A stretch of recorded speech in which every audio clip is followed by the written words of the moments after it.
Thank you for joining me for another episode of You Left Shit Out. My apologies for the late start. Rockfin took an extra long time to start this time.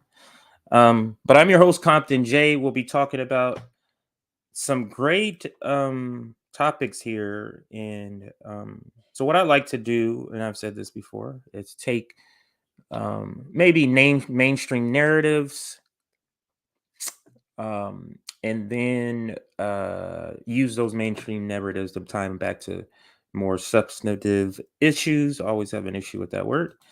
But these is the topics for today. So we'll be covering Russell Brand, we'll be covering Cenk Uygur, and just the overall TYT.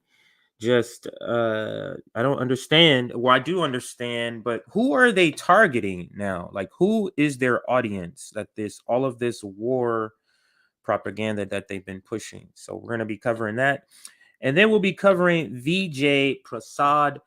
When recently went on the PBS NewsHour and talked about America and China, and we'll just be discussing that interview, which has a lot of great information. So I just wanted to make sure everybody saw that there. All right, so I can take that off now. All right, so that is the topics for today. I'm going to try to show those graphics all the time when it comes to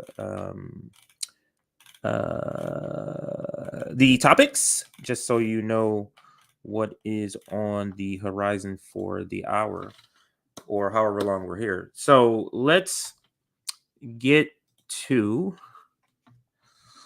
share the first screen I'm going to be sharing, or the first topic I'm going to be going over is the Cenk Uygur TYT story, and we're going to cover this first. So I'll set it up so it's ready to go. But before we get started, like this stream. Thank you for those that watched yesterday and liked everything. Or maybe it was the day before. I did notice, or we did see a difference in the visibility of that content in particular. So it was a good see it real time that it actually worked. Oh, in the wrong tab here. Trying to make this bigger. There we go. All right, so now we're set. So if you can like this stream, subscribe. We are getting close. Let me see where we're at with our subscriber count. The target is 15,000 by our anniversary, which is this Friday. So we have a couple of days left, but let's see where we're at now. So we're at 14,659. That's 14,659. I can put it on the screen. 659. And there we go. All right, 14,659. It looks like we're at, and I think yesterday, so we gained like 15 since yesterday. So good.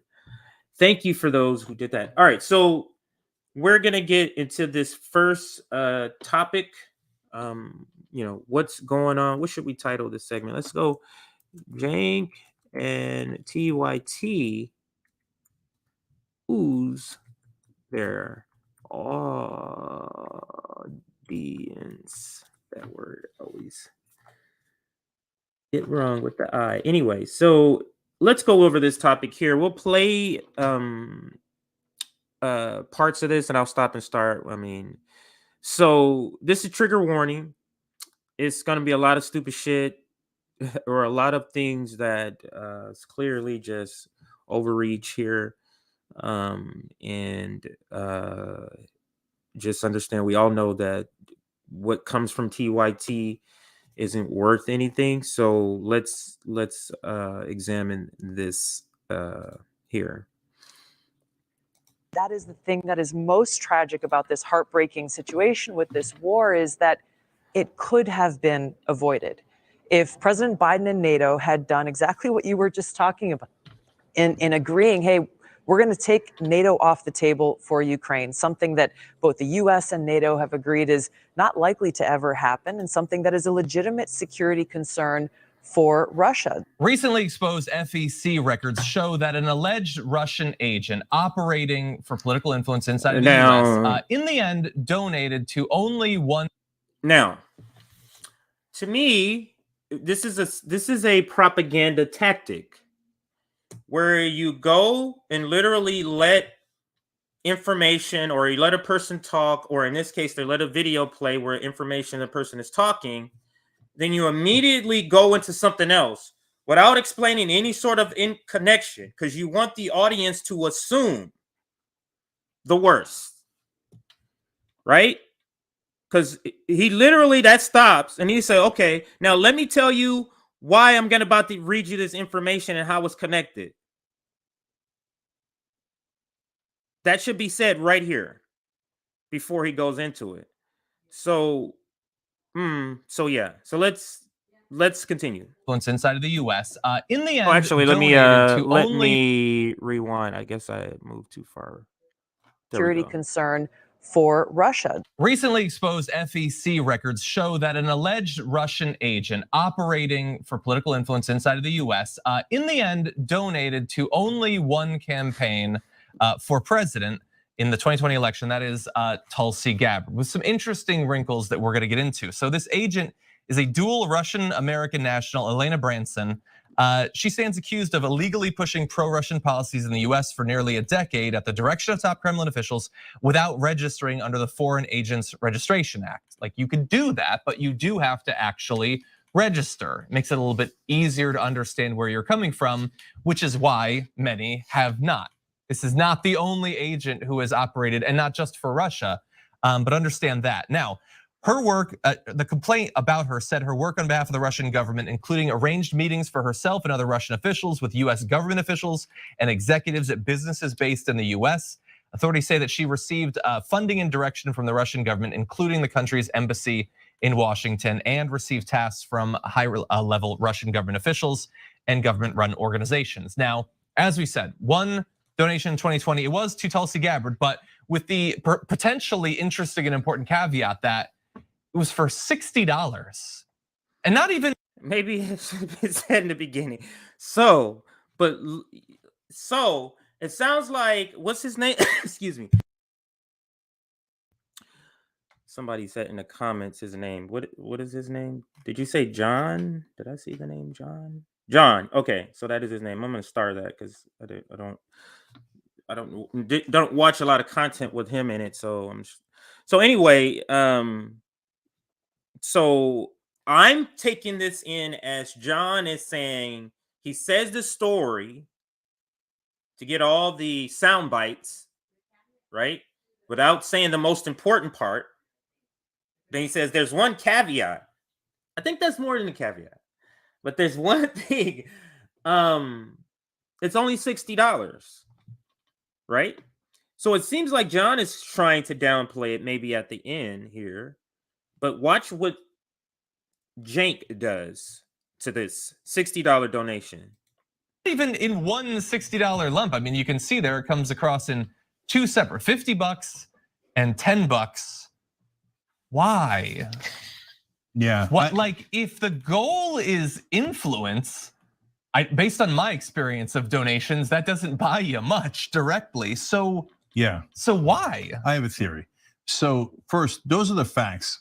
When we get into theories, of course, it's by definition a little bit of speculation, right? So we're always clear about that. Now, so that's so you. Oh shit! Did I click something? I clicked. If you want to eat healthy and feel your, but so that's Cenk. It's hedging. So curious. Why? Is that how you said hedging? He's saying,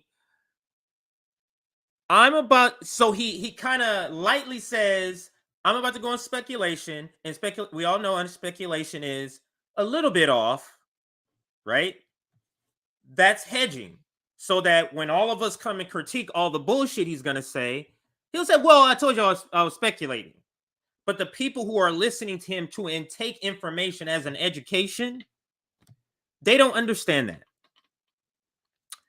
Right? So listen to what he turns this into. Why? Anybody reading the story has to think, why? Why $49.95 and $10? What the hell? Like, that's not gonna. No, we would be thinking, why are you making this a thing? That's what I would be thinking. Matter at all. So there's a bunch of other possibilities. So one is that it's a signal. When she donates, it signals others to donate, right? Because Cenk said that. This guy's terrible. Hold on a second here. I'm just reading some comments here.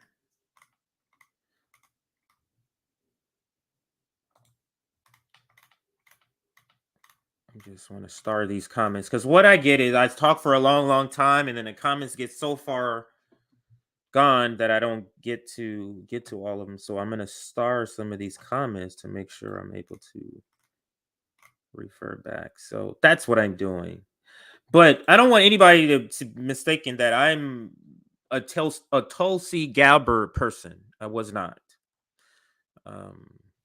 Frankly, I don't know as much about her as the people who hate her and the people who love her. They know a lot about her, more than I do. I don't find her necessarily that fascinating of a person, interesting for me to even learn about. She's insignificant to me. So that's my take on her. But two things can be true at the same time. Tulsi Gabbard can be whatever, but Cenk could also be pushing war propaganda. And the point that I'm getting to is that who is the audience that's intaking what Cenk is saying that we're labeling under as leftists? Because to me, it sounds like there's a realignment happening in left media, not only behind the mic, but the people who are watching. People are ditching certain networks to go to other networks that are more progressive, less progressive, whatever you want to say, more leftist. We get people all the time who say, I used to listen to that person, and then I heard you guys, and now I'm here. So yeah. So let me just finish this point. So in this realignment,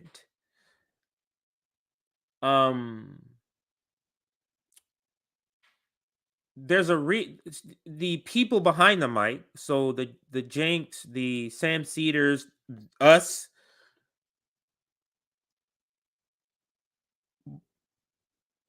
We're all competing for the same eyes that come on to YouTube who are left-leaning thinking. So in this realignment where the new left, I would say, is clearly making a left turn away from the Democratic Party, but he's vested still in the Democratic Party, or at least in the apparatus, because that's how he made his money, and that's how he's going to continue to make his money. They have to pivot in what they're saying, how they're saying, but still appear to be left. So this is the lane, the cosplaying left lane that I've talked about in another stream, where it's you're saying all the right critique, all the leftist perspective critiques about the Democratic Party, but you're still at the end sheep herding them back to the Democratic Party. That's the cosplaying left lane that I call it. That's the name that I give it, and TYT and Cenk is in that category. So let's listen some more to this video in Cenk. Because otherwise, why give a comically low number? And did Tulsi get donations? I'm going to rewind that part here so you can hear that last part. When she donates, it signals others to donate, right? Because otherwise, why give a comically low number? And did Tulsi get donations from other people that are known not as Russian spies, but decidedly pro-Russian in their commentary publicly? etc.? Yes, she did. She got thousands from them, okay? But even so, it wasn't a spectacular number. I do notice in the clips that I've seen and some of the footage that I've seen that when TYT is doing, when it's time to go to the deepest bowels of propaganda, they always cut to Cenk to shovel the biggest pile. Everyone else is kind of just on the edges, going, yeah, cheering it, doing the But the person to articulate the pile of propaganda feces, this guy, it's him. It's always assigned to him. So then you have to wonder, and look, Tulsi now is pretty much given up the game. Like before, there was a lot of subterfuge. There was, oh, I'm a progressive, but God, if you're killing Muslims in Syria, I'm kind of here for it, right? And we were like, whoa, she likes the torture, she likes the drone bombs and the special forces and anything where you attack Muslims, she's totally in. So there was warning signs. We picked up on those warning signs. We were the first to tell you about it. Now she's at the point where she's just like, I can't believe what the Ukrainians are doing to poor Putin, right? So there's no subtlety left anymore at all. And anyone who isn't brain dead knows that she's obviously partial to Putin's government. So $60 isn't what led to that. And so I just can't believe this is what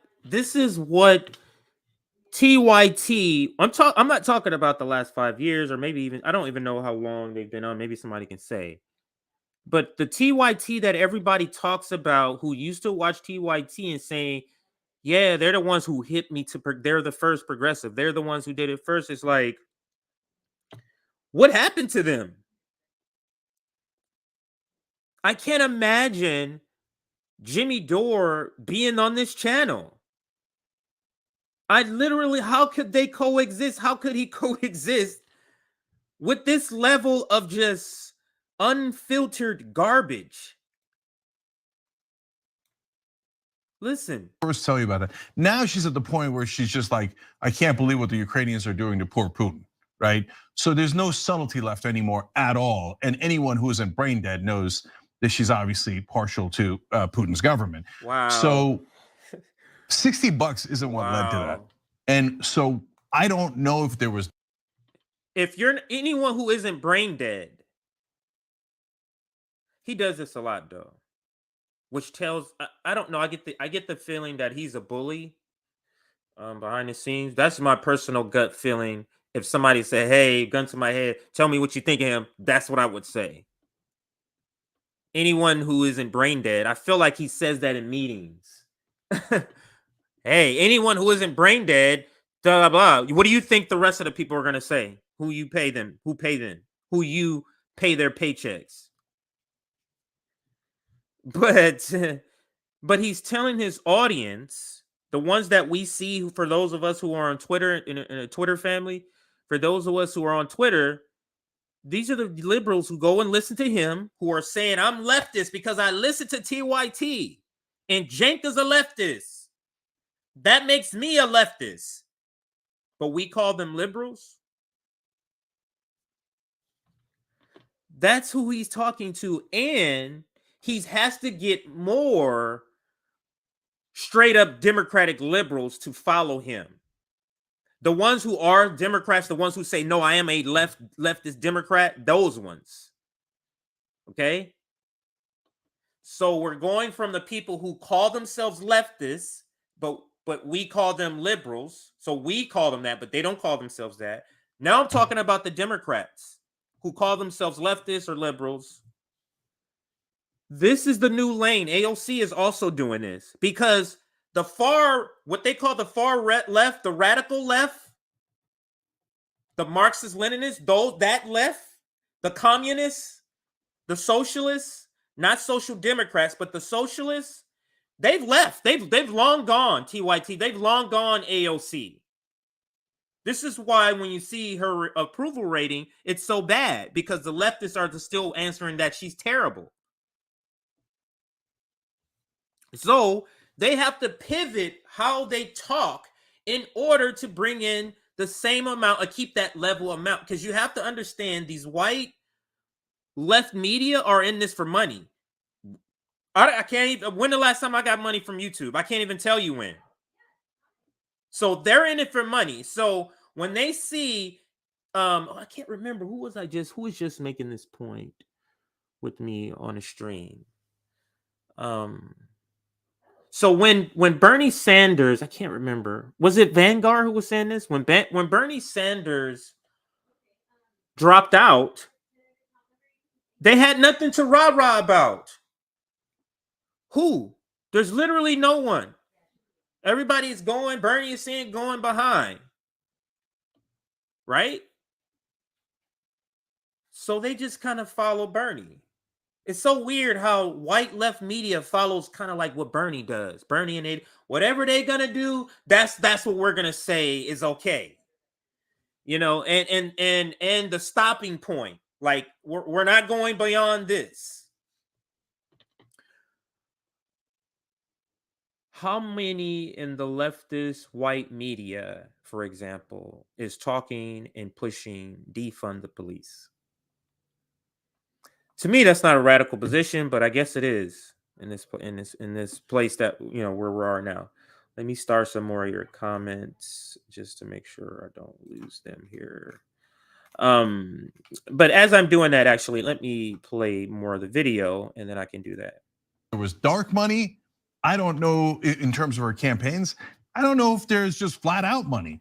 Now, the money we do know about, it comes through some legitimate, quote unquote, legitimate sources, as in it's not illegal.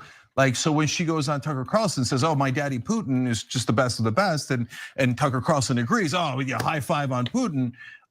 Like, he is literally, this is not even for his audience. This is for high five. This is for, who was it? Jeffrey Katzenberg, was that his name? The one who gave him like $20 million? This for them. This is for Wall Street at this point. Make sure you're saying this to your audience. Because, come on, man. High-fiving? Some legitimate, quote unquote, legitimate sources, as in it's not illegal. Like, so when she goes on Tucker Carlson and says, oh, my daddy Putin is just the best of the best, and Tucker Carlson agrees, oh, yeah, high five on Putin. Then she gets a lot of right-wing grassroots donors to her different ventures that she's doing on right-wing websites, right? So that's a lot of people play that game, the Jimmy Dores, the gray zones, etc. And they're getting presumably organic money from right-wingers for liking Putin so much. But this was during her, when she was in office.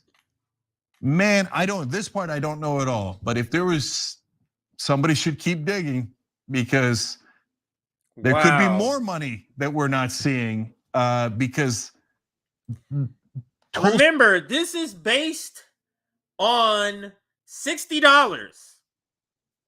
And remember, he says there could be a lot of speculative reasons. Have you heard a different one? Has he mentioned any other ones thus far? He picked one and went with it. This is like blatant to me. Like, he's just mouthing words. They want me to say this. I got $20 million in the bank. I'm saying that shit. Essentially, this is why rich people, I usually say rich white people, but now I'm talking class. This is the reason why rich people can't be the main voices or the only voices or the top voices of our movement. We can have some. They can't be the leading voices that we're looking to.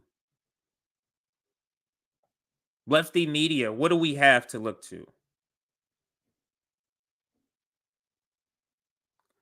There's the progressive, is it voice? I know not a lot of people talk about that guy. And then there's Crystal Avalos. Nobody talks about him. There's Tim Black. There's Jamal. There's Nico. There's Fiorella. There's Franco. And then people who are in the same lane. Now, a lot of you will be like, no. But TYT is put in there with us. When you're looking at the entire Overton window in the United States, TYT is put there. Sam Cedar is put there. And friends of the network, like Jackson Hinkle, Jimmy Dore. I know I'm missing somebody, and of course, like Graham Elwood and Lee Camp, and I mean, it's so many now that I'm thinking about it. Comrade Misty. Now I feel bad, like I'm gonna miss somebody here. Anyway, I'm gonna move on. I know I missed somebody, but I'm gonna move on. Let's get to a few more comments before I get to some more of this just nonsense here. Actually, I'll put your comments up as we play his video. Tulsi and the others are not a little like, oh, well, you know what? NATO expansion was too much. That's a legitimate point, right? Oh, I don't know that we should have pushed so hard in before the war. No, Zelensky said we don't have to be in NATO. He basically conceded in that regard, and it was right to. I think it was content-wise, substantively, it was right. Strategically, it was right. But at that point, there was no reason for Putin to go in, and he went in anyway. He clearly had planned to do this invasion all along. Those facts are not in dispute. And the Tulsis of the world are like, no. I think the Ukrainians made him do it. And I don't buy that he's buying even what he's saying. You get what I'm saying? I don't feel conviction. Oh, this is the end of the video. Thank God. It's the end of the video here. I don't buy that he buys what he's saying. It feels like he's just really just mouthing words here.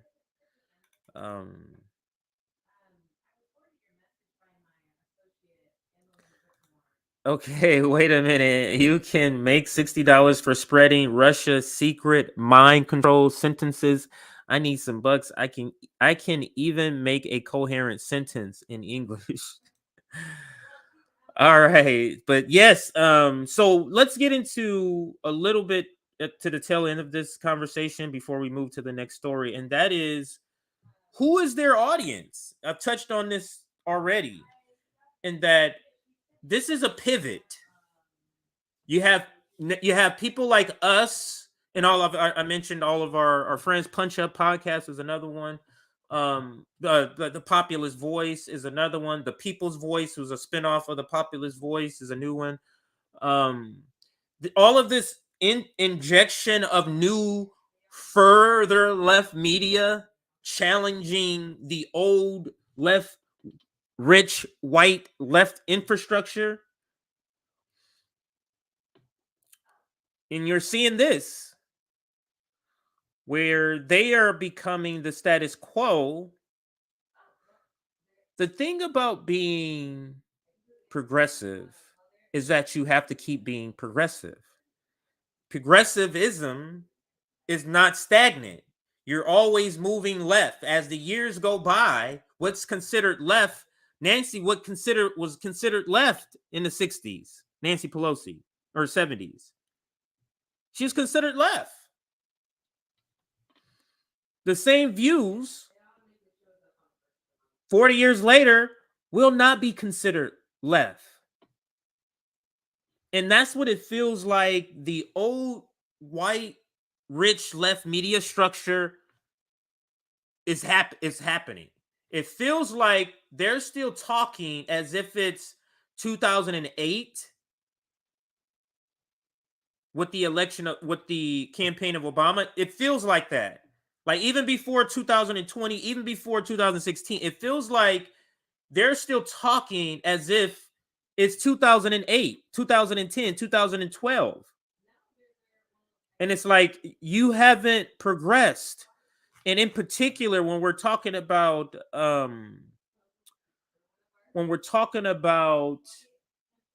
military industrial complex, when we're talking about war, foreign policy is the right word. That in particular, there seems to be a greater gap between the old left and new left. So yeah, let me clip some more of these. So I'm glad to see Eric is back, even though we had our thing yesterday, and that's gonna happen here. I'm gonna take this time because I always love to tell this short, brief story about RBN, and this is completely me. This is not any designation in how I see us. So Sabrina is our sort of managerial representative. She's the one we send in to surgically dissect the situation. That's who Sabrina is. So she's like the surgeon. Let's give her that name. Maybe somebody can make a graphic with all these names. She's like the surgeon. And then JB is the professional surgeon, it should be said. JB is the compassionate one. He's the one that brings compassion to the situation. Always thinking about that. So he's the compassionate one. That would be my name for him. Then it's Nick. I don't know if it's geek or nerd. He uses nerd, but he's the political nerd. He's the one who knows the most about more topics. So there might be somebody that knows something about one particular topic more than him, but he knows more about multiple topics. I feel his knowledge is more vast than that. In particular, because of foreign policy and because he does a show about foreign policy. So I want a better name. He's the brain. I don't know what the right word it would be, but he's the geek, the nerd. We can use the nerd since he uses that. And then Rome is the people's person. He's the one that people who listen to us love. They just love Rome because of the work he does. So he's the people's person. And then I finally got a name for mine. I was saying passion, rage. I'm the righteous rage guy. So I'm the guy that's going to show you the rage of a particular topic, but I feel like it's righteous. Like I'm showing rage yesterday about black capitalists because they're literally could band together and help. So I'm showing the rage of black people not banding together to help masses of black people. So it was righteous in the sense that because you're not helping somebody. So you get it. But anyway, that's it. I think I got no. Then there's Josana, our newly added Josana. Josana is the international player. Because she's always wanting to interject the international perspective, wanting us to push us to make sure we're including that. And actually, the international summit is her idea. So it has evolved, like the name has evolved, but originally the international summit was her idea. So that's an example of that. So that is my description of all. So anyway, all that to say, glad to see Eric back. Ukraine is a proxy war with Russia being run by the CIA. It is absolutely a proxy war. Russia was paying people to leave Donetsk. I always say these names incorrectly and go to Rostov.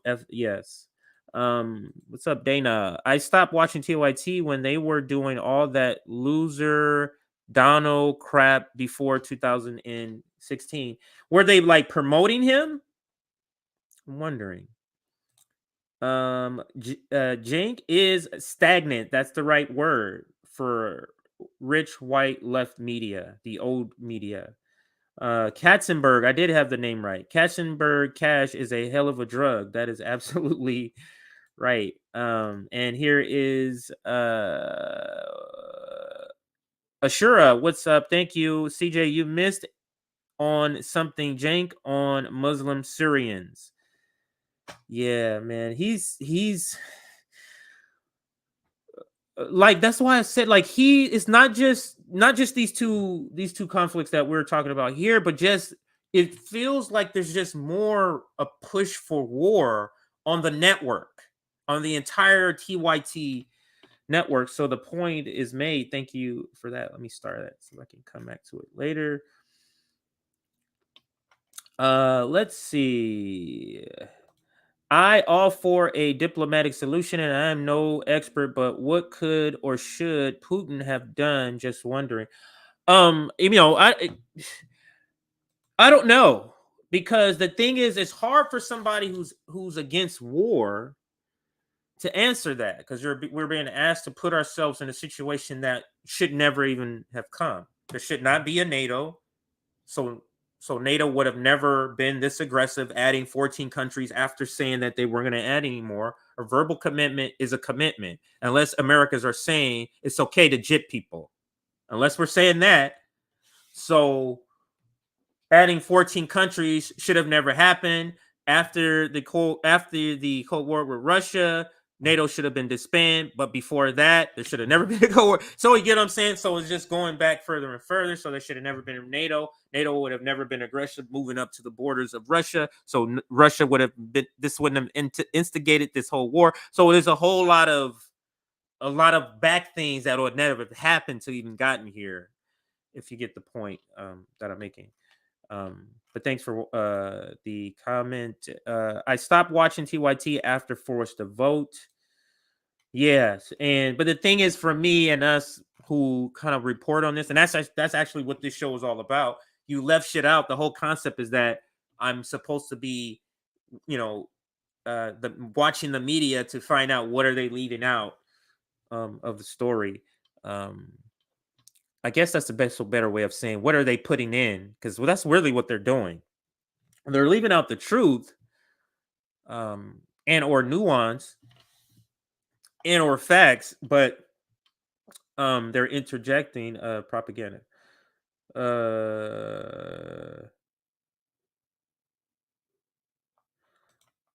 There is more evidence that TYT is named after the genocide group than Tulsi is linked to Russia.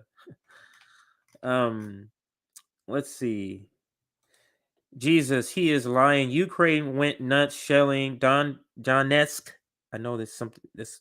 Anyway, just as it looked like everyone could get out of this without war, Russia was paying people to go to Rostov. I think that's how you say it. Yeah. So,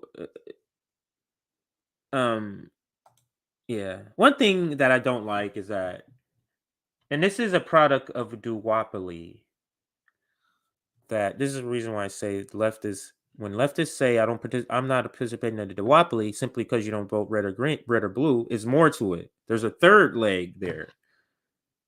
And that is, are you approaching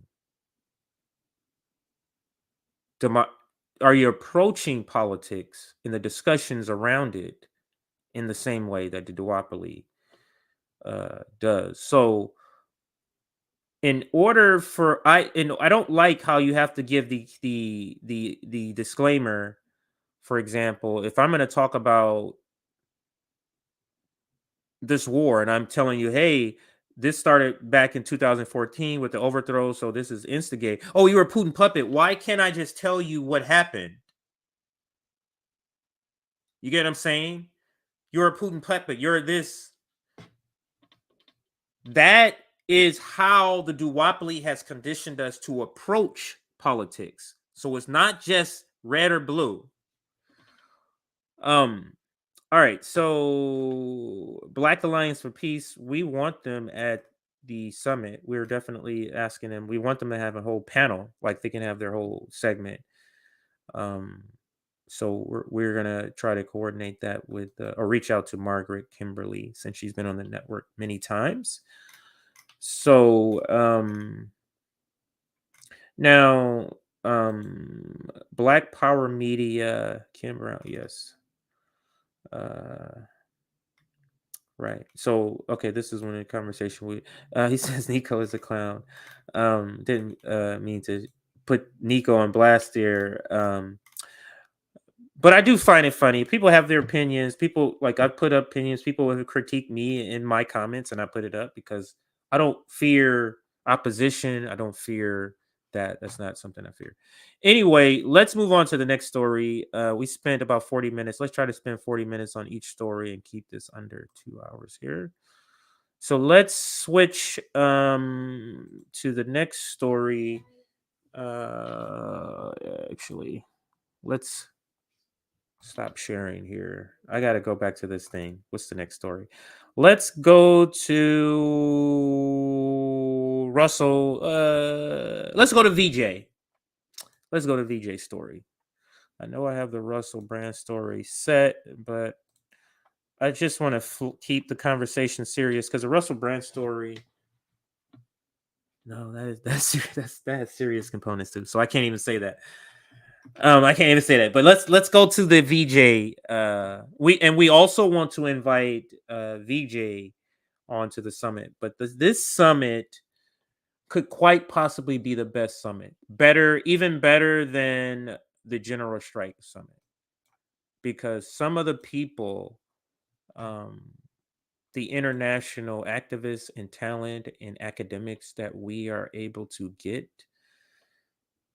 it's going to be surprising, from universities, doctors with 30 years of experience in other countries and studying these types of things. So like real people, elected officials.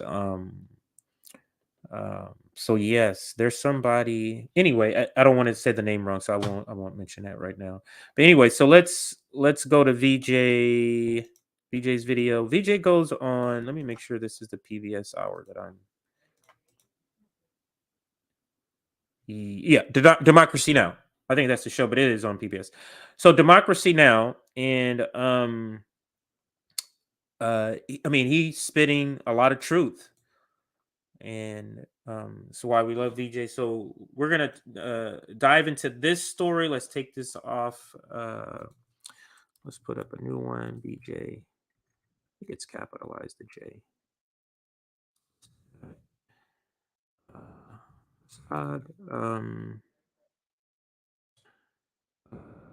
Says America, is afraid of. Okay, I think I got that right. All right, so let's go here to this next story. Let's play it again. He says a lot of great things, so I will be stopping this video quite often. We begin today's show looking at U.S.-China relations. Secretary of State Antony Blinken and Defense Secretary Lloyd Austin met with their counterparts in Japan today and will next head to South Korea as part of their first overseas trip. The meetings are widely viewed as an attempt by the Biden administration to secure allies in Washington's campaign to counter China's growing power. Blinken spoke earlier today in Japan. We're united in the vision of a free and open Indo-Pacific region, where countries follow the rules, cooperate whenever they can, and resolve their differences peacefully. And in particular, we will push back if necessary when China uses coercion or aggression to get its way. The Japanese foreign minister also spoke at the joint news conference. We agreed to oppose China's unilateral bid to change the status quo, including in the East China Sea and South China Sea, and shared concerns about China's Coast Guard laws. And this is Defense Secretary Lloyd Austin, also speaking at the joint news conference. I know Japan shares our concerns with China's destabilizing actions. And as I have said before, China is a pacing challenge for the Department of Defense. Last week, President Biden met virtually with the leaders of India, Japan, and Australia in the first meeting of the so-called Quad, the Quadrilateral Security Dialogue. Beijing's accused the Quad of perpetuating a Cold War mentality. On Friday, Secretary of State Blinken and National Security Advisor Jake Sullivan will meet with their Chinese counterparts in Alaska for the first direct talks between Beijing and the Biden administration. Earlier this month, Blinken described China as the the biggest geopolitical test of the 21st century for the United States? China is the only country with the economic, diplomatic, military, and technological power to seriously challenge the stable and open international system. All the rules, values, and relationships that make the world work the way we want it to, because it ultimately serves the interests and reflects the values of the American people. This comes as the United States and China are taking markedly different approaches to vaccines and the COVID pandemic. While the United States faces accusations of hoarding vaccines and blocking efforts to waive vaccine patent rights at the World Trade Organization, China's shipped millions of vaccine doses to nations in the global south in what's been described as a form of vaccine diplomacy. China sent free samples of Sinovac vaccine to 53 countries and has exported it to 22 nations that have placed orders. Recipients include Brazil, Mexico, Peru, Colombia, Ecuador, and Bolivia. To talk more about the U.S.-China relations, we are joined by Vijay Prashad, director of the Tricontinental Institute for Social Research, author of many books, including The Poorer Nations, A Possible History of the Global South. His latest book, Washington Bullets, A History of the CIA Coups and Assassinations. He's a senior non-resident fellow at Changyang Institute for Financial Studies, Renmin University of China. His latest article for People's Dispatch is headlined, Biden Continues the U.S. Conflict with China Through the Quad. Welcome back to Democracy Now!, Vijay. Well, let's begin right there with that headline. Can you talk about the Biden administration's approach to China, how it compares to Trump, and what you see needs to happen and change? It's great to be back with you, Amy. The first thing I'd like to say is that there are deep continuities not only between the Biden approach to China and the Trump approach, but also before that, the Obama approach, because Obama, after all, inaugurated something called the pivot to Asia. I just want to point something out, which is that, when they say that China is a threat, as Antony Blinken said in what I thought was a very sharp and rather bellicose speech, when he says China is a threat, what do they mean? I think here precision is important. They don't mean that China is a military threat to the United States. After all, the Chinese military has the capacity to defend its homeland, but is not in any way threatening the United States.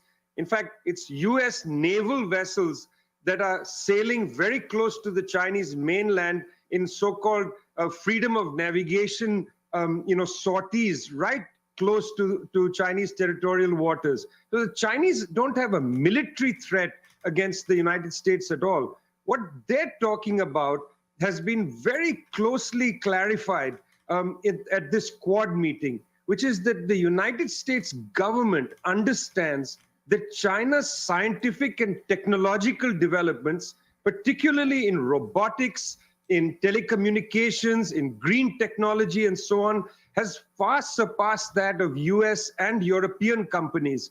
And this is an existential threat as far as the United States is concerned, the US government is concerned, to Silicon Valley. But China doesn't threaten the American citizen, the average American citizen, but Chinese telecommunication companies like Huawei and ZTE are perhaps a generation ahead of US telecommunications companies. A generation ahead. So ask yourself, with this point that Vijay's making, in the way that American propaganda talks about China, and China's, they have problems. So this is not, again, you see how I always have to feel like I have to say I'm not on China's side. This is that American sort of way of approaching the politics. So, but, sorry, what was the point that I was making? China, man, I lost that point. But anyway, let me hear him say one last thing, and then I think I'll get it back.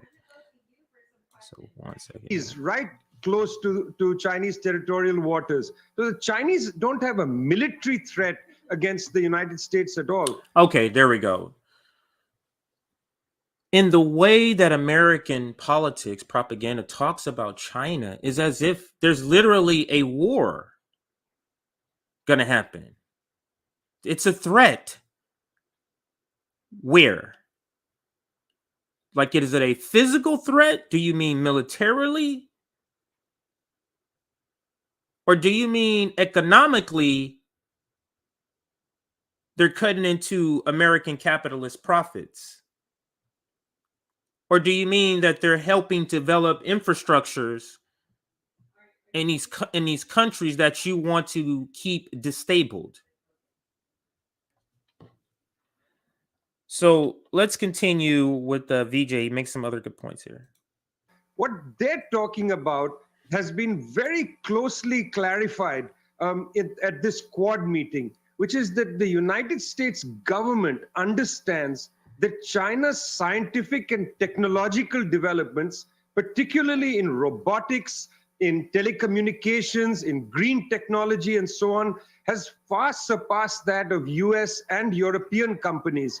And this is an existential threat as far as the United States is concerned, the US government is concerned, to Silicon Valley. But China doesn't threaten the American citizen, the average American citizen, but Chinese telecommunication companies like Huawei and ZTE are perhaps a generation ahead of US telecommunications companies. And rather than compete, in a, as it were, free market with these companies, United States government is using immense military pressure, diplomatic pressure, and a sort of information war to push China back into its boundaries. It's one thing as far as the US is concerned, Amy, for China to deliver its workers to produce products for US companies. It's quite another when Chinese companies are competing fair and square against US companies. That's the real issue here. It's not human rights. It's not military pressure. It's not what Lloyd Austin, I think, quite gingerly called destabilization. That's not the issue. The main issue here is scientific and technological competition. And China, I'm afraid, as far as Silicon Valley is concerned, is ahead of the United States in that game. Vijay, I wanted to ask you about how China is covered in the U.S. and the Western media. You mentioned the technological competition that often gets some play, but the main issues that the U.S. press seems to concentrate on are the trade deficit with China, the democracy movement in Hong Kong, or the fate of the Muslim Uyghurs in China.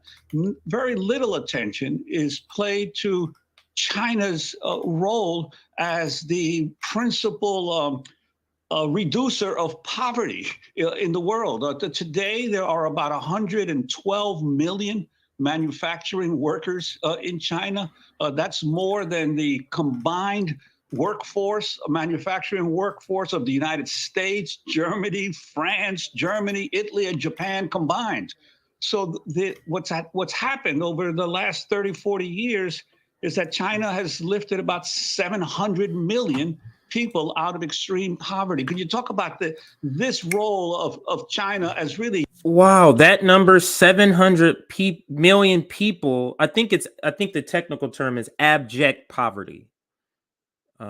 So you talking about you're talking about poor of the poor. 700 million people. That's a staggering number. Really changing the nature of the distribution in terms of, now, of course, American companies have benefited from that, from the low wages in China, but the Chinese people have also had an enormous change in their living standards as well, no? The first thing I'd like to respond to, Juan, is you mentioned the US media. Look, frankly, this is a trigger for Vijay. Because he completely, I think, in my opinion, goes off on that first point about the Western media for a while. Watch this. The first thing I'd like to respond to, Juan, is you mentioned the US media. Look, frankly, most of the US corporate media have become stenographers of the US State Department. The credibility to have Mr. Mike Pompeo, former Secretary of State, stand up there on behalf of the Muslims of China after what the United States has done in Afghanistan, in Iraq. And don't forget, Pompeo used to head the CIA. I mean, it strains credibility when the US government is defending people in Hong Kong. Hong Kong, which was a colony of the British Empire for 100 years and was ruled as a colony, the British government now standing up for human rights and democracy. It's extraordinary that nobody asked the question about their own integrity on these questions. But let's leave that aside. Yes, it's certainly true that as far as a developing country is concerned, China has played an extraordinary role in producing the ability for the Chinese people to lift themselves out of poverty. Let's be clear about one thing. China had the longest Second World War on the planet. It started in 1937, ended in 1949. That's years more than the Second World War in Europe. The country was devastated when the Chinese communists took power in 1949. They have fought a very serious battle to end poverty. And they didn't do it merely by transfer payments, by cash payments.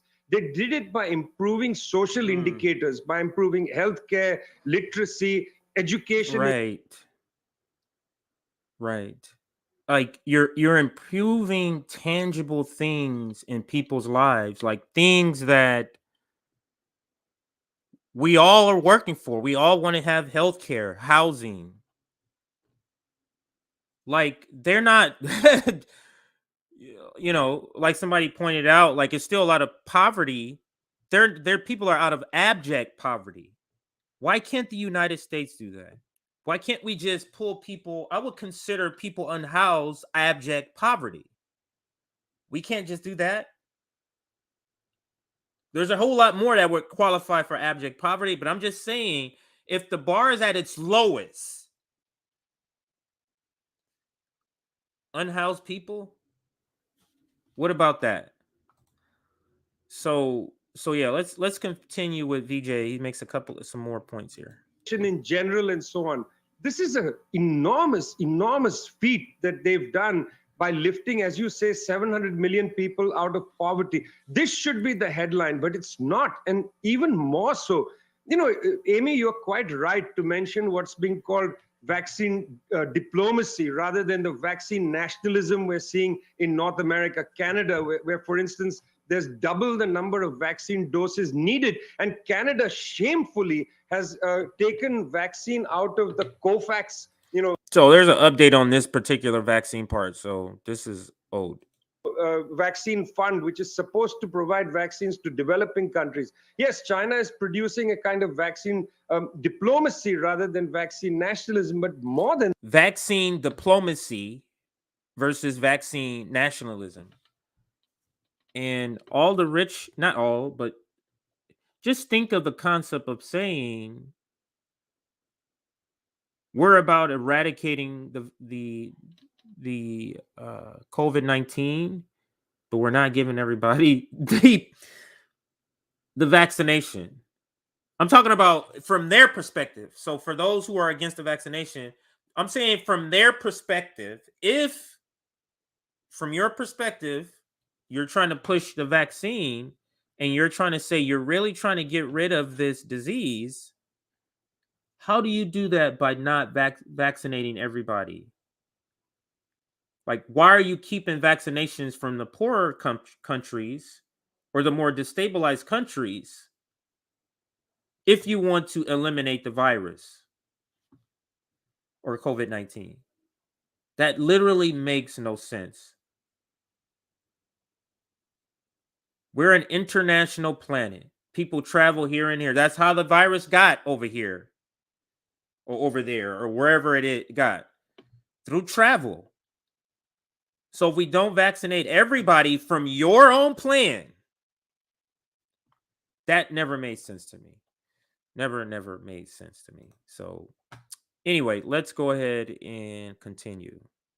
More than that, Chinese medical personnel, like Cuban medical personnel, have been going around the world assisting countries in combating COVID-19.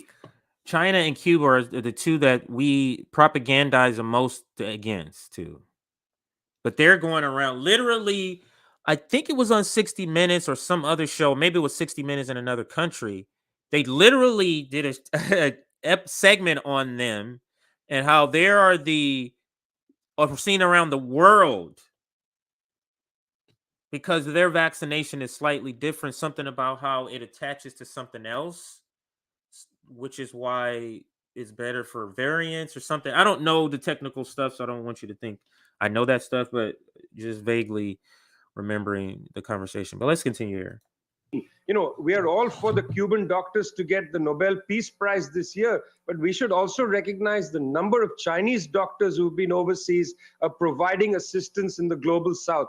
Recently, even the Atlantic magazine ran a story to show that the myth of the Chinese debt trap needs to be called into question. In other words, China has been lending enormous amounts of money for development purposes in the global south in countries like Bolivia, where the United States has come in with a project called American Crèche, trying to undercut Chinese investments by bringing in US private sector investments and strong-arming countries, as we saw in El Salvador, strong-arming the government, saying if you don't take American money and cut the Chinese out, we're going to make great trouble for you. I mean, this is old-fashioned gunboat diplomacy, and people need to see it for what it is. If we're going to talk about human rights, what about the human rights of the people of El Salvador to craft their own foreign policy? Why should they be dictated to by Washington, D.C.? Vijay, I wanted to center on that a little bit, the situation in Latin America. Latin America has now become the second major region for Chinese investment abroad, and the kinds of projects that the Chinese are helping to finance, they are really astounding. There's there $5 billion that's being spent in to build 2 hydroelectric dams in the Patagonia section of Argentina over the Santa Cruz River. A transcontinental railroad between Peru and Bolivia, and of course a new canal across the Central America, across Nicaragua, that would basically compete with the monopoly that the Panama Canal has had over world shipping.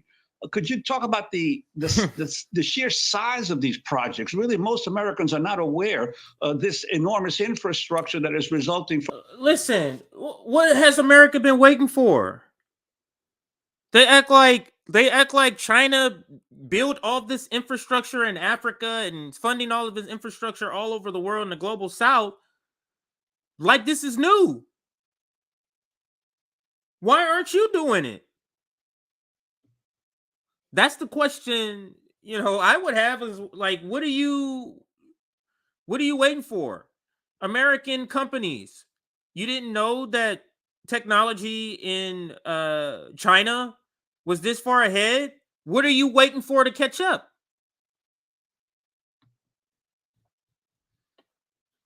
I used to work for cell phone. I worked for all of them, I think. I worked for Sprint, AT&T, Verizon. There's one more. Anyway, forget the point that I was making. What was it saying? Just saying telecommunications. But anyway, I'll come back to that point if I remember it, because I was trying to remember the companies I work for. From the Belt and Road policy of China. You see, during this pandemic, people have been aware of what we call the digital divide. Some people not having access to the internet. This is, of course, very difficult at a time when, 168 million children have not been able to go to school because they don't have access to the internet. It's not just a digital divide. There's an electricity divide. There's an infrastructure divide around the planet. It's one thing to live in the United States and bemoan, developments overseas, but you have to understand that in countries like Bolivia, Ecuador, even in the southern part of Argentina, there's an electricity divide, there's an infrastructure divide, there's a lack of transportation and so on.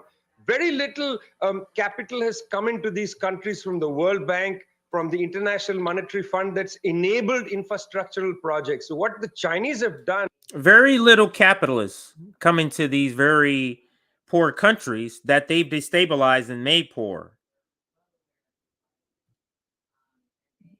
It's not a high profit margin for them. So fuck those guys is basically their stance. Fuck them. This is what we can't have as an international community. We can't say fuck anybody, any human. Put everybody on the planet in a home. Give everybody on the planet clean working water. Don't work everybody on the planet to death, compensate everybody's labor adequately. It's like very easy to do. This shit is not hard. Life for everybody could literally be great. But there's a small amount of people who don't give a fuck about that. And they just want their life to be great times 10. So let's we're gonna pivot to the final story in just a moment, but let's listen to about 45 more seconds of Vijay here.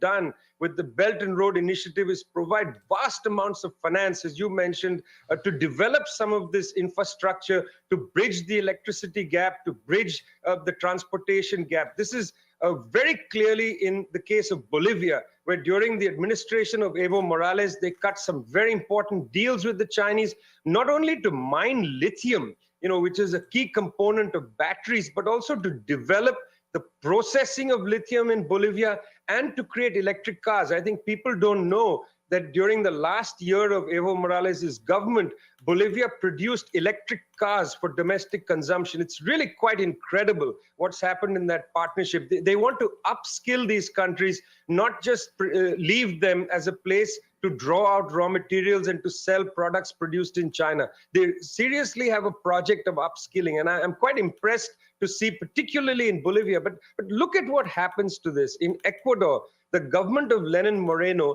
under some pressure from the US, but it must be said, Lenin Moreno of Ecuador doesn't need much pressure from the US government, decided to cut out Chinese loans which had been taken by the previous government of Rafael Correa and substituted for US loans. We look close. I think I'm going to pause it there. I just looked at the clock because I want to get to this final story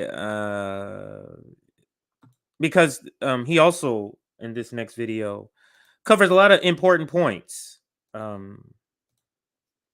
lot of important points. But how I'm framing this video is, how is a person from another country, or why is it that a white person from another country can do a better job at critiquing the establishments? I don't understand that. Why are the international white leftists willing to go further, or understand at least seems to understand at least more, in my opinion? So that's the takeaway I get from, let me make sure I close the right tab, from this Russell Brand video.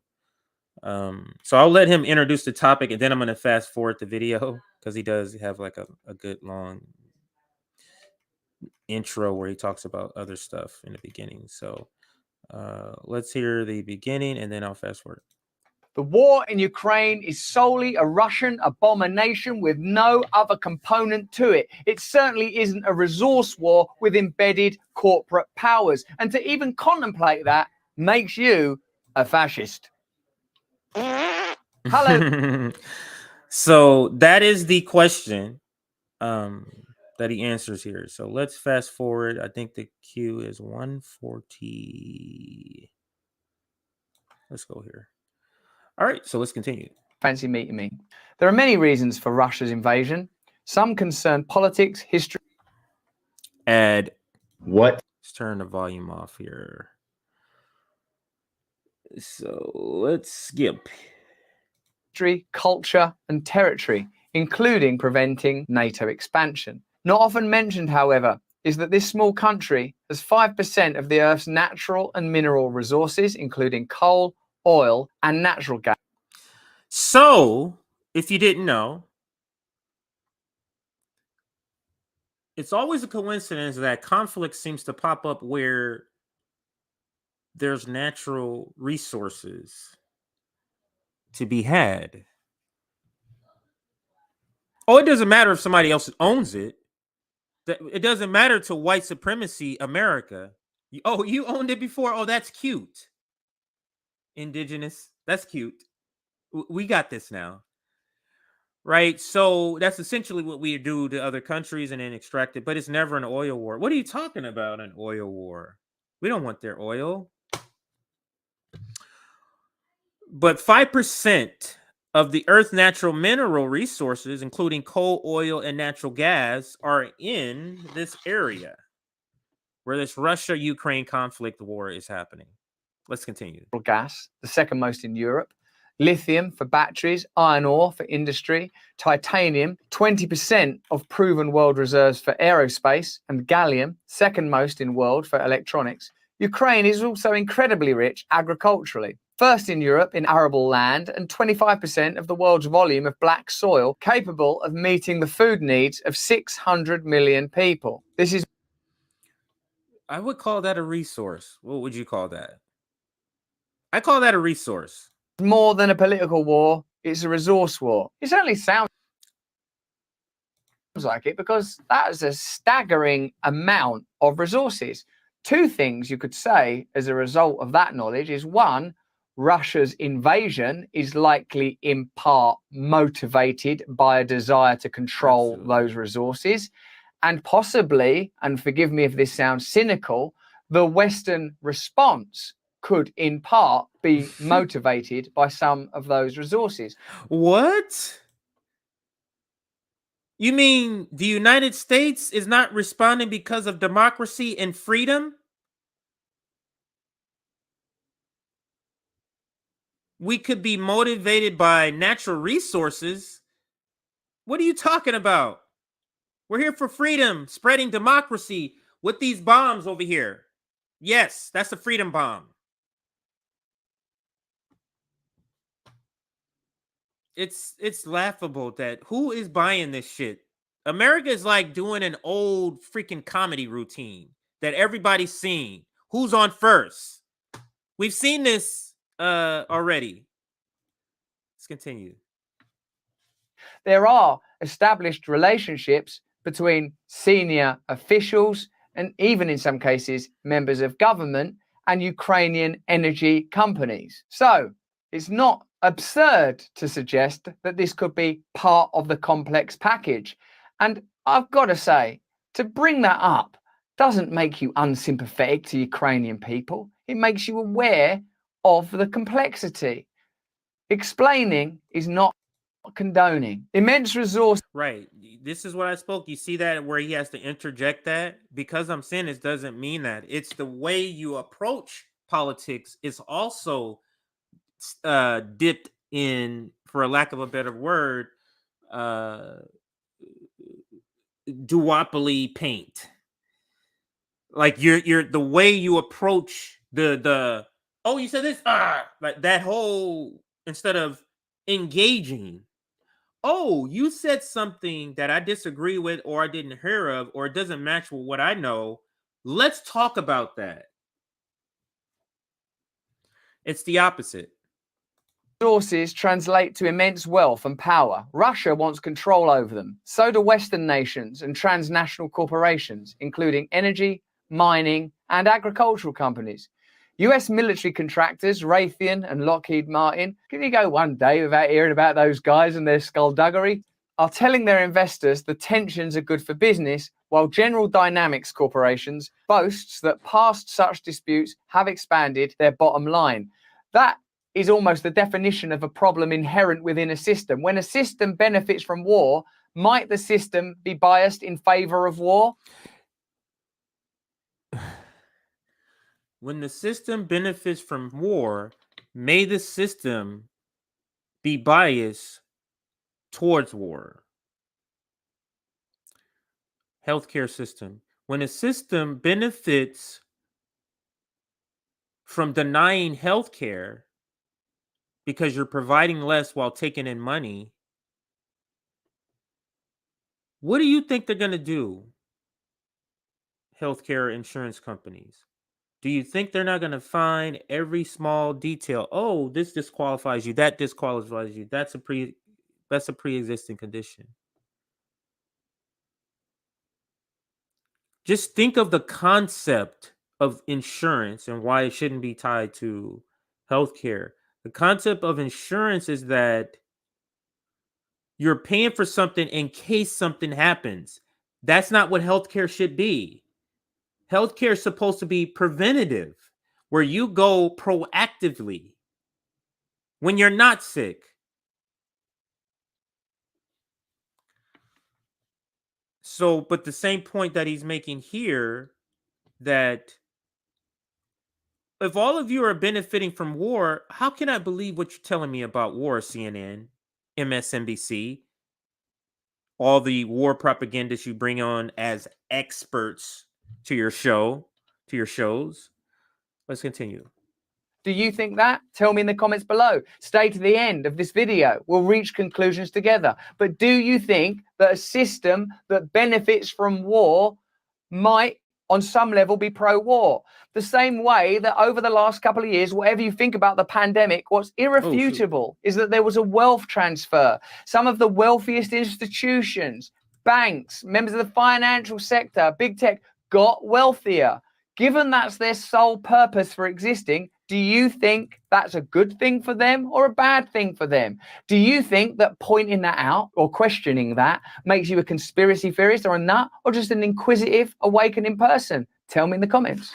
The US has committed more than $3 billion in military assistance to Ukraine since 2014, including $350 million worth of weapons recently authorized by President Biden. That is always presented as an aid package, but where do those weapons come from? Does anyone profit from that? Have you trained yourself to see that yet? Oh, it's an aid package. We've got to help Ukrainian people. Yes, help Ukrainian people. I don't know enough to say that weapons isn't the answer. I don't know. I hope it isn't, but well, maybe I'm open to that. But what I'd feel a lot better about is knowing that there were no benefits along the lines of profiteering from resources or profiteering from arms sales. If you had a system that prohibited that, you'd be in a better position, wouldn't you? At least a fairer, more transparent situation, would you? Now, I'm just thinking of something else, because I'm thinking of the black capitalist stream I did yesterday, where I kind of went on a rant about black capitalists not willing to put their celebrity on the line. Like, this is an example. He has he has more subscribers than I think some news networks, cable news networks. And he's every day is talking about all the bullshit that the duopoly is doing, that the ruling class is doing, and the lies. Why isn't black capitalists doing that? Not doing podcasts to promote movies and records and stuff. How about a podcast where just devoted to talking to the black community, talking to the people who follow you, waking them up to some of the bullshit that's happening?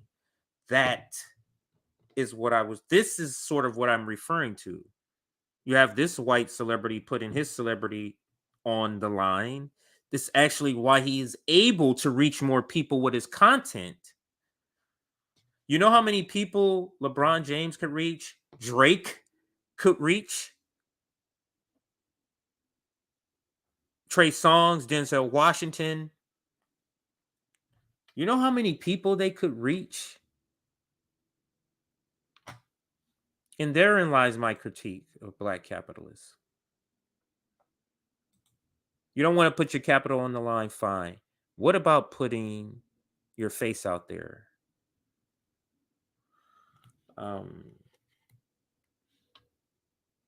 And I was going to do a separate stream, but I can answer it here. And it goes to also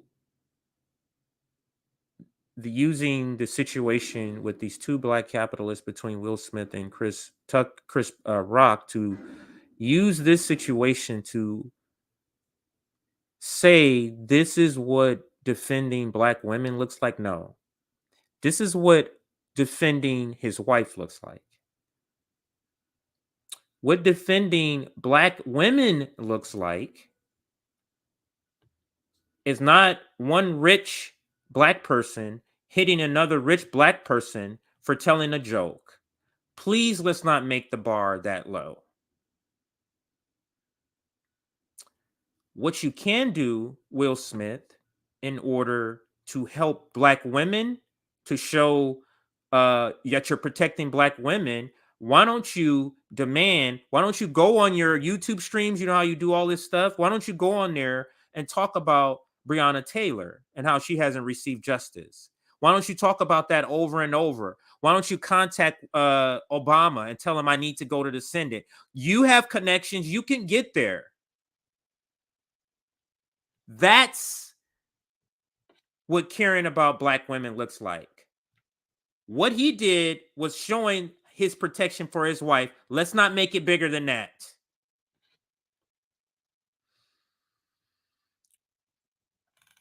Yes, that's just a pet peeve of mine. But anyway, I was saying yes to a comment, even though that person didn't know I saw the comment. Lobbying and political campaign contributions by the weapons industry will surely be a factor in continuing the flow of arms. To the degree that energy, mining, and agricultural corporations believe they can eventually grab a piece of Ukrainian resources, they too will use their never intended First Amendment corporate constitutional rights to press Congress for more funding. Do you remember? Right. So because they are human now, they're people. Right? Remember Romney? Corporations are people too. They're people. Corporations are treated so much better than just regular people. You ever think of that? Like corporations are literally treated better than regular people. Anyway, let's finish up this video here. In Iraq, when the Iraq war happened, and I'm not saying this is a like for like comparison, but I do know that after the Iraq war, loads of contracts were awarded to companies like Halliburton and energy companies. They made loads of money from that war. And then we later learned that that war was a little bit dubious and duplicitous, and loads of people were against it in the first place. Now, this is a different situation, but what we have to extract from this complicated melee are the areas of truth that we can agree on. That's why it's helpful to have some values and principles like don't profit from war. Don't have people in Congress that are invested in weapons companies. Right. But if you do that, if we remove people who got money from weapons contractors or invested, how many people would we be removing? And if we apply that to healthcare, people are going to lose money, and capitalists can't lose money. So they can't lose money. Capitalism can never go in this direction. It has to always be getting more. I remember when I used to work for, I think at Verizon, I was a manager at Verizon, and I was like, I took over a store, and so, but it was like a review that was up in front of the regional bosses. So, year over year numbers. I had only been there for 2 months. So, and my numbers were great. I had turned the store around. So-and-so last year's number, what do you have to say? Oh, and this was the mantra. Oh, and you can't say you wasn't here. And I was like, well, that's what I'm going to say. You want me to take responsibility for something when I wasn't here? I'm like, no. That's what anyway, I'm going off on a tangent. But yeah, I'm going off on a tangent. Let me bring it back to this right here. Companies don't have lobbying by weapons companies or agricultural lobbyists that might lead to favorable outcomes, because otherwise you can't get clear decisions. Do you see what we're trying to formulate? This is not conspiracy. It's the opposite of conspiracy. It's an attempt to prevent conspiracy from being the normal, natural state of affairs. Wars are not only in general profitable to weapons makers and corporations that directly benefit from occupations and any eventual access to raw materials. Just think about that. If somehow all humans, Palestinian, if everybody who's in war just said, you know what, we're done, no more fighting, what would happen to Raytheon? What would happen to Hollenberg? What would happen to these companies who make money off making bombs, military equipment, bullets, guns? They literally have to go around starting shit so they can have a business.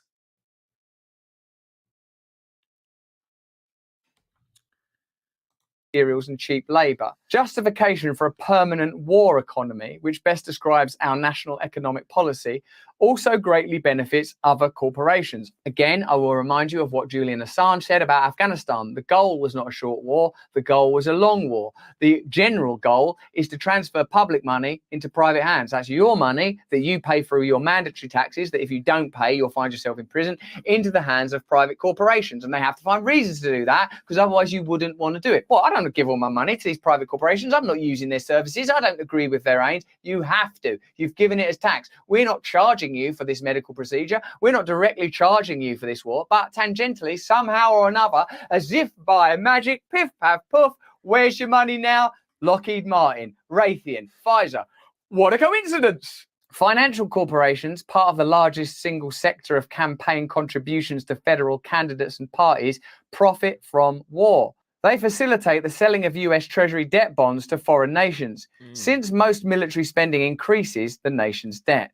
They also provide loans internationally to rebuild war-torn nations and domestically to communities via purchasing municipal bonds with high yields to fill the gap of declining public funding. Past and current military spending equals 48% of all spent federal tax dollars. So that means nearly half of all of your taxes is military expenditure. But do you know how in your mind you're like, yeah, but good, the military, they're protecting us. And by the way, let me tell you that again. Let me see that. Yields to fill the gap of declining public funding. Past and current military spending equals 48% of all spent. Past and current, I could say present, it's the same thing. Military spending equals 48% of all spent federal tax dollars. We can't get health care. We can't get a decent wage. We're worked to death.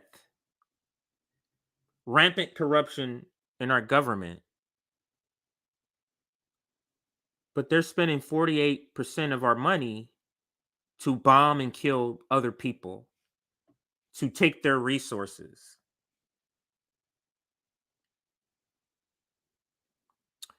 What are we doing, people? Like, we're allowing 48% of our dough to go and just massacre people.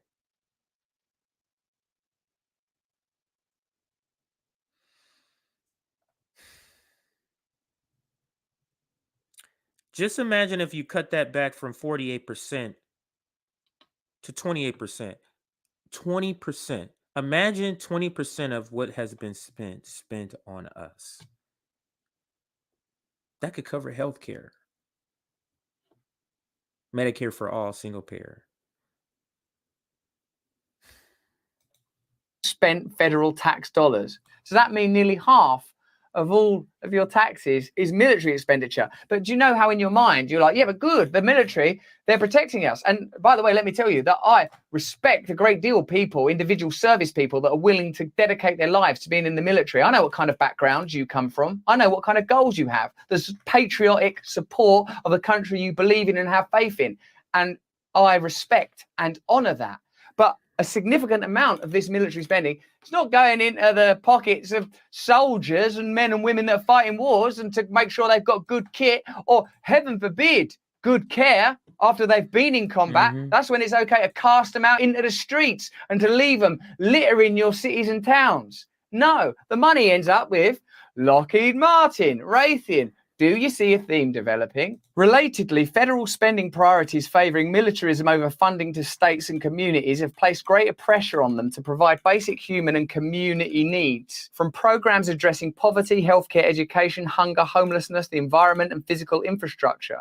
Privatisation and corporatisation of public assets, roads, water, sewer systems, utilities, prisons, schools, airports, rail, bus services, medical services is increasingly the result, much to the delight of slews of corporate entities more than willing to monetise and profit from what had formerly been publicly funded public services.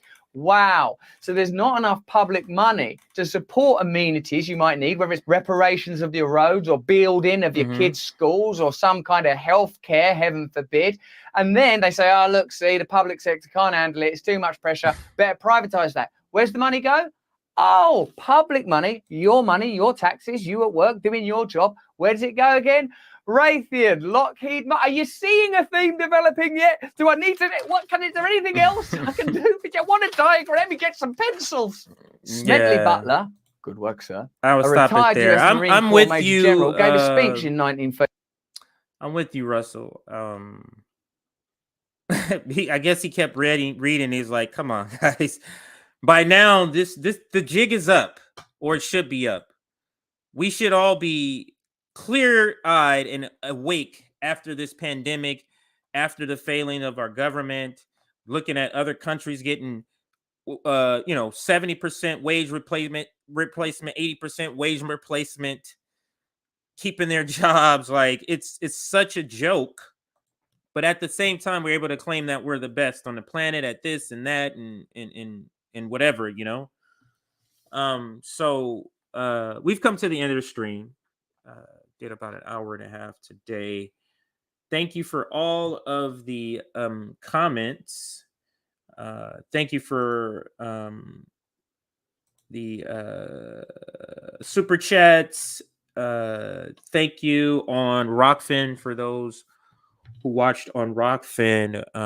Pretty good streams today. I love the topics. We're going to end, just like all streams, we're going to end with the video. This is the video here. Let me see what this one is called. This one is... Where is the... Oh, I can't see the name. Anyway, actually,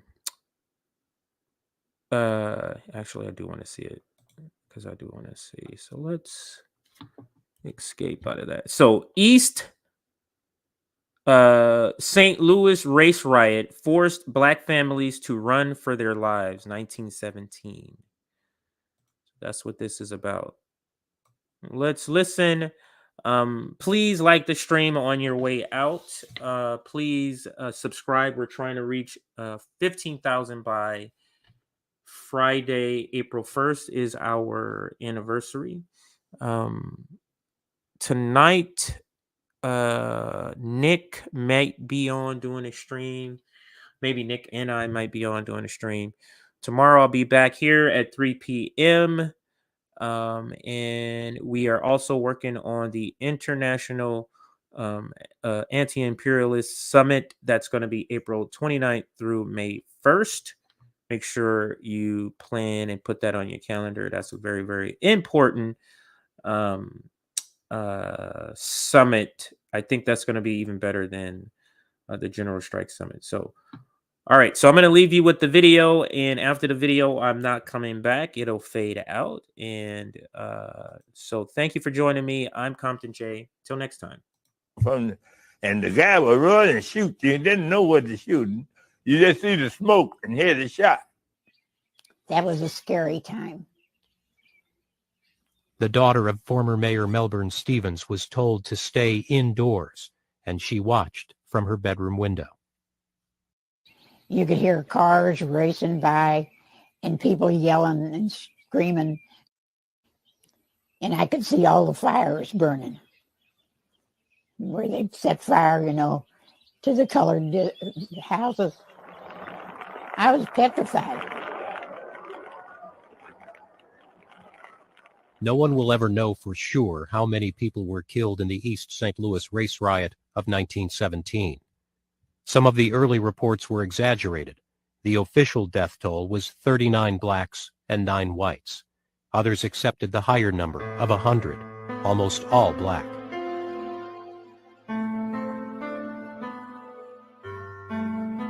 They searched for bodies, but so many people couldn't be accounted for. Maybe they had crossed the bridge to St. Louis. Maybe their bodies were somewhere in the river. The nation responded with speeches, editorials, and accusations. Some blamed labor, the police, city government, industry for importing blacks. Some said whites had only acted to prevent a black uprising. In the South, many said the race riot exposed Northern hypocrisy and showed what was really awaiting Southern blacks in northern cities. By the 19-teens, it was the North's turn to decide on the Negro question. And I see East St. Louis as a harbinger of of white supremacy, Northern style. Despite pressures from blacks and whites to condemn the riot, President Wilson made no statement. But Congress investigated the riot, the crimes, and the city of East St. Louis itself. This wasn't a black eye. This was a self-inflicted wound that would leave an ugly scar if it